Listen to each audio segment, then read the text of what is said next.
Nouvelle séance de formation du Médiatrust pendant la journée du 21 septembre 2020 à Rivercourt à Port-Louis. Une vingtaine de journalistes de la presse écrite et parlée ont mieux connu les activités du bureau de l'Ombudsperson for Children.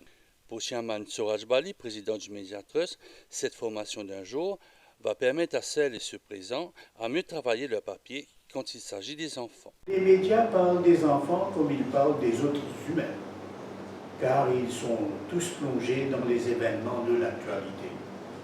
Ils en sont des acteurs amenés à subir et aussi à agir.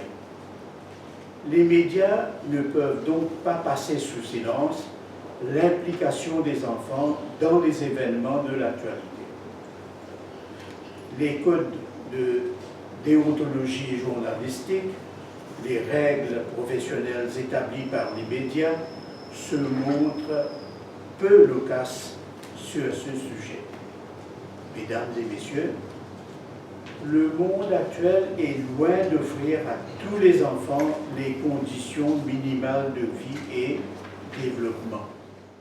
Principale oratrice de la journée, Rita Venkatasamy, l'Ombudsperson for Children, a mis l'emphase sur divers sujets qui touchent les enfants dans le pays, notamment ceux qui sont très vulnérables, ainsi que les affaires qui ont fait la une dans le pays et certaines activités de son bureau.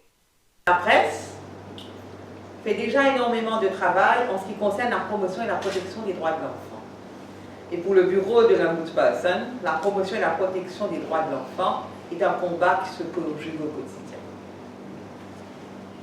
Mais vous et moi, nous pouvons toujours nous améliorer dans l'intérêt supérieur de l'enfant. Et c'est d'ailleurs pour cette raison que cet échange d'aujourd'hui a lieu.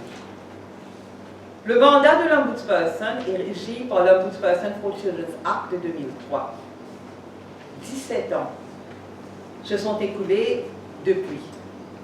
Mais force est de constater qu'il n'est jamais simple de faire la promotion de la Convention relative aux droits de l'enfant dans la réalité sociale et culturelle de notre pays. Ceci étant dit, il est nécessaire pour une institution des droits humains d'établir des relations au-delà du gouvernement avec des partenaires pouvant se mobiliser et, si nécessaire, s'exprimer au nom de l'institution. Il est indéniable que l'action de l'Ombudsperson est renforcée par sa collaboration avec les médias. Les médias contribuent de manière importante aux actions de surveillance et de plaidoyer.